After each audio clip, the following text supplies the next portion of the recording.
옛날 옛적 어느 조선의 작은 마을에 철학과 학문에 열정적인 한 노인이 살고 있었습니다. 그의 이름은 박학자였고 그는 퇴계 이황의 이론, 특히 이기어발설에 첫눈에 반했다고 합니다. 박학자는 마을 사람들에게 이 이론의 아름다움을 전파하고자 마음먹었지만 농부와 어부, 상인으로 구성된 이 소박한 마을 사람들은 철학적 사상에 별로 관심이 없었습니다. 하루는 박학자가 마을 광장에 나와 사람들을 불러 모았습니다. 여러분, 저에게 잠시만 귀를 기울여 주시면 도덕과 삶의 질서를 한층 더 흥미롭게 이해하실 수 있을 것입니다. 그는 이렇게 말하며 자신만만하게 이야기를 시작했습니다. 우리 마을이 두 형제를 가지고 있다고 생각해 봅시다. 그는 이야기했습니다. 첫째 형제의 이름은 이이고 둘째 형제의 이름은 기입니다. 박학자는 두 형제가 마을에서 어떻게 역할을 하는지를 설명하기 시작했습니다. 이 형제, 는 이 마을의 현자로 언제나 도덕적이고 올바른 결정을 내리죠. 그는 무슨 일이든 질서 있게 처리하며 법과 도덕을 무엇보다 중시합니다. 만약 여러분이 곤란한 상황이나 도덕적 딜레마에 빠진다면 이 형제는 언제나 균형 잡힌 해답을 줄 것입니다. 그가 바로 여러분을 올바른 길로 인도하는 길잡이입니다. 마을 사람들은 조금 고개를 끄덕이며 관심을 보이기 시작했습니다. 여기서 박학자는 기형제를 설명하기 시작했습니다. 기형제는 조금 다릅니다. 그는 에너지가 넘치고 감정적입니다. 다른 말로 하면 그는 이 마을의 열정과 감정을 대변합니다. 여러분이 슬프거나 기쁠 때 그 감정의 근원이 바로 기형제입니다. 그는 여러분의 삶에 활력을 불어넣고 때로는 여러분을 인생의 모험으로 이끌기도 합니다. 농부 한 명이 손을 들며 질문했습니다. 그렇다면 이와 기가 싸운다면 우리 마을은 어떻게 되는 겁니까? 박학자는 미소를 지으며 대답했습니다. 훌륭한 질문입니다. 만약 이가 혼자 조용하게 마을을 다스린다면 마을은 매우 차분하고 안정되겠지만 어쩌면 조금 지루할 수도 있습니다. 반면 기가 마을을 혼자 다스리면 마을은 활기찬 에너지가 넘치겠지만 법과 질서가 부족할 수도 있습니다. 이어 그는 강조했습니다. 그래서 중요한 것은 이 두 형제의 균형입니다. 이는 도덕과 기준을 세우고 기는 거기에 열정과 활기를 불어넣어 서로가 조화롭게 작용할 때 마을은 더욱 발전할 수 있습니다. 사람도 마찬가지입니다. 도덕적 기준을 지키면서도 자신의 감정과 욕망을 적절히 해소할 때 비로소 진정한 인간의 완성을 이룰 수 있는 것입니다. 이야기에 점점 몰입하던 마을 사람들은 마침내 박학자의 설명을 이해하게 되었습니다. 그날 이후로 마을의 농부는 농사를 지을 때도 상인은 교역을 할 때도 이와 기의 조화를 생각하게 되었다고 합니다. 덕분에 그들의 삶은 더 안정적이고도 활기차게 변했고 박학자는 마을에서 조화의 현자라는 별명을 얻게 되었다는 재미있는 이야기가 전해져 내려옵니다. 두 번째 이야기 율곡 이이의 이기론을 이해하는 것은 마치 조선 시대의 복잡한 미로를 탐험하는 것과 같습니다. 하지만 율곡의 이론을 통해 오늘날 우리는 어떤 재미있는 이야기를 전할 수 있을지 상상해 봅시다.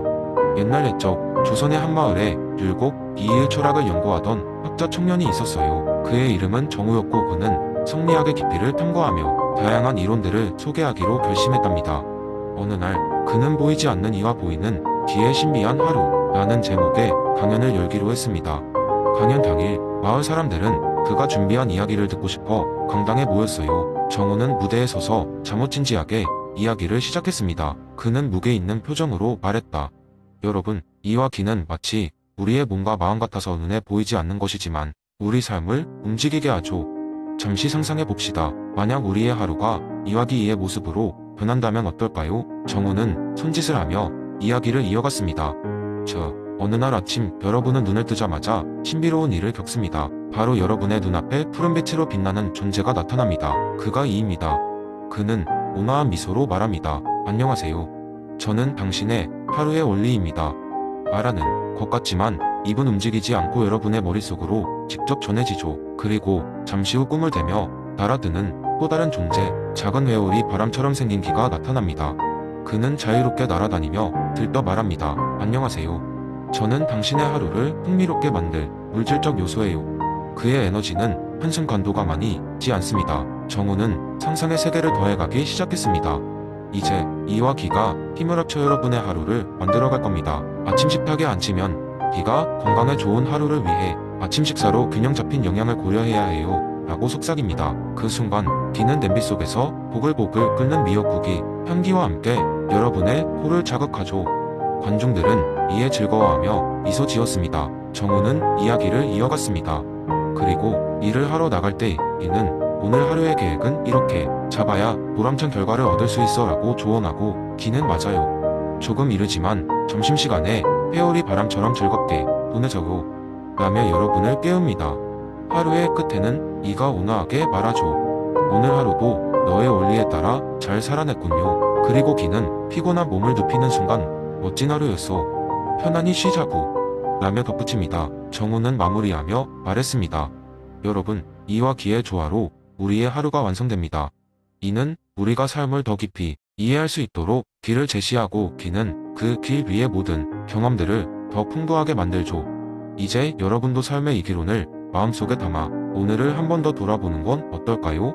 마을 사람들은 크게 한바탕 웃고 난 뒤 각자의 생각에 잠겼습니다. 율곡 이이의 이 기론은 그렇게 그들의 일상 속에서 새로운 의미로 다시 살아났던 것입니다. 세 번째 이야기, 옛날 옛적 넓고 평화로운 마을에 철학을 사랑하는 소년 카이오가 살고 있었습니다. 카이오는 매일 밤 별을 바라보며 우주는 어떻게 작동할까? 라는 궁금증에 사로잡혔습니다. 그는 근처 산속의 글라시스라는 현자를 찾아가 답을 구하기로 했습니다. 글라시스는 고대의 철학자 이마누엘 칸트의 가르침을 현대에 맞게 해석하여 마을 사람들에게 전하는 것으로 유명했습니다. 산에 도착한 카이오는 글라시스를 만나 진리를 탐구하고 싶다고 말했습니다. 글라시스는 호마의 열정을 보고 미소를 지으며 깊은 목소리로 이야기하기 시작했습니다. 모든 변화에는 원인이 있다는 것을 생각해보거라. 카이오, 이는 너의 경험이 없어도 너를 둘러싼 세계를 이해하도록 도와주는 진리라네. 카이오는 글라시스의 말에 고개를 갸웃거렸습니다. 선생님, 저는 아직 경험하지 않은 일인데 어떻게 그것이 진리라는 걸 알 수 있죠? 글라시스는 나지막이 웃으며 설명을 이어갔습니다. 우리가 경험하지 않은 것이라 할지라도 세상의 이치는 우리의 인식 속에 이미 새겨져 있단다. 예를 들어보지. 너는 단 한 번도 떨어지는 사과를 본 적 없다고 해도 사과가 하늘로 날아가지 않고 땅으로 떨어질 것을 알지 않느냐? 카이오는 잠시 생각에 잠겼습니다. 맞아요, 선생님. 그건 너무나 당연하다고 느껴져요. 하지만 왜 그런 것이죠? 그것이 바로 우리의 인식이 세상을 규정짓는 방식이기 때문이지. 이것을 칸트는 선험적 종합 판단이라고 했단다. 이 판단은 경험적 관찰을 하지 않아도 우리가 앞서 받아들인 구조에 따라 새로운 정보를 제공하지. 카이오는 그 말을 듣고서 주변을 한번 둘러보았습니다. 나무는 여전히 그 자리에 있었고 새들은 하늘을 날며 자유롭게 지저귀고 있었습니다. 그는 세상이 어떻게 작동하는 지잡게나마 이해하게 된 것 같은 기분이 들었습니다. 글라시스는 카이오의 머리를 쓰다듬으며 덧붙였습니다. 그리고 이 판단은 우리에게 과학과 수학의 기반을 제공하기도 하지. 예를 들어 삼각형의 내각의 합이 180도라는 것은 우리가 경험을 통해 알아낸 것이 아니라 수학적 선언 판단에 의할 수 있는 것이지. 카이오는 자신이 천문학자가 되겠다는 꿈이 더욱 확고해지는 것을 느꼈습니다. 그는 글라시스에게 감사의 인사를 전하며 자신의 집으로 돌아갔습니다. 그날 밤 카이오는 별을 바라보며 우주를 이해하는데 한 걸음 더 가까워졌음을 느꼈습니다. 세월이 흘러 카이오는 어른이 되어 마을에서 가장 이름난 천문학자가 되었습니다. 그는 칸트와 글라시스의 가르침을 바탕으로 새로운 천체 현상을 예측하고 설명할 수 있었고 그의 연구는 마을 사람들에게 많은 영감을 주었습니다. 그는 더 이상 간단히 별을 바라보는 소년이 아니었지만 마음 깊숙한 곳에는 언제나 별과 철학에 대한 사랑이 자리 잡고 있었습니다. 이 이야기는 선험적 종합 판단을 통해 우리가 세상을 이해하는 방법과 무한한 진리의 탐구를 단적으로 보여주는 예가 되었습니다. 카이오는 글라시스와 칸트 덕분에 자신의 자리에서 세상을 이해하고 또 다른 사람들에게도 그 진리를 전하게 되었습니다. 네 번째 이야기, 옛날 옛적 그리스의 작은 마을에서 니코라는 이름이 젊은 예술가가 살고 있었습니다. 그는 그림을 그리는 일을 사랑했지만 자신만의 작품에 대한 목적을 찾지 못해 항상 고뇌하곤 했습니다. 니코는 주변의 모든 것이 어떤 특별한 이유로 존재한다는 것을 알고 있었지만 자신의 작품이 어떤 목표를 가져야 하는지는 알 수 없었습니다. 어느 날 니코는 자신의 고민을 해결하기 위해 유명한 철학자 아리스토텔레스를 찾아가 보기로 결심했습니다. 아리스토텔레스는 그의 철학 강의로 이미 널리 알려져 있었고 특히 모든 것이 저마다의 목적을 가지고 있다는 목적론으로 유명했습니다. 니코는 흥분 반, 설렘 반의 마음으로 긴 여정을 떠나듯 이어 아리스토텔레스의 집에 도착했습니다. 철학자님, 저는 니코라고 합니다. 저는 예술가인데 제 작품이 어떤 목적을 가져야 하는지 모르겠습니다. 제게 조언을 주실 수 있나요? 니코는 간절한 마음으로 질문했습니다. 아리스토텔레스는 미소를 지으며 대답했습니다. 니코, 너의 질문은 인간의 깊은 본성과 연결되어 있어 정말 흥미롭구나. 그러나 넌 이미 그 답을 알고 있을지도 모른다. 아리스토텔레스는 니코를 정원으로 데리고 갔습니다. 정원에는 다양한 식물들이 자라고 있었고 각각은 자신의 고유한 목적을 지닌 채로 존재하고 있었습니다. 아리스토텔레스는 한 그루의 올리브 나무를 가리키며 설명했습니다. 이 나무를 보거라. 이 나무의 목적은 자라서 열매를 맺는 것이지. 그러나 그것이 전부는 아니란다. 그 열매는 또 다른 생명을 지속시키고 그리하여 대지에 더욱 깊이 뿌리를 내리는 것이지.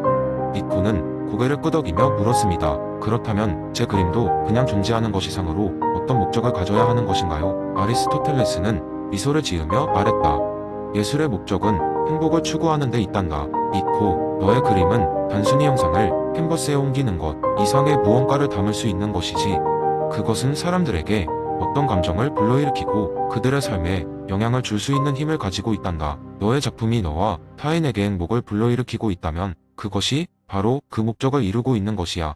니코는 깊이 깨달으며 고개를 끄덕였습니다. 그는 자신의 그림이 어떻게 사람들에게 감동을 주고 세상과 연결될 수 있는지를 이해하기 시작했습니다. 그리하여 그는 자신의 예술 작품에 더 깊은 의미를 부여하게 되었고 그의 그림은 더욱 많은 사람들에게 사랑받게 되었습니다. 세월이 흘러 니코는 그리스의 위대한 예술가 중 한 명으로 기억되었고 그의 작품은 사람들의 마음속에 영원히 남아있게 되었습니다. 아리스토텔레스의 목적론을 통해 자신이 삶과 예술의 방향을 찾은 니코의 이야기는 오늘날까지도 많은 이들에게 영감을 주고 있습니다.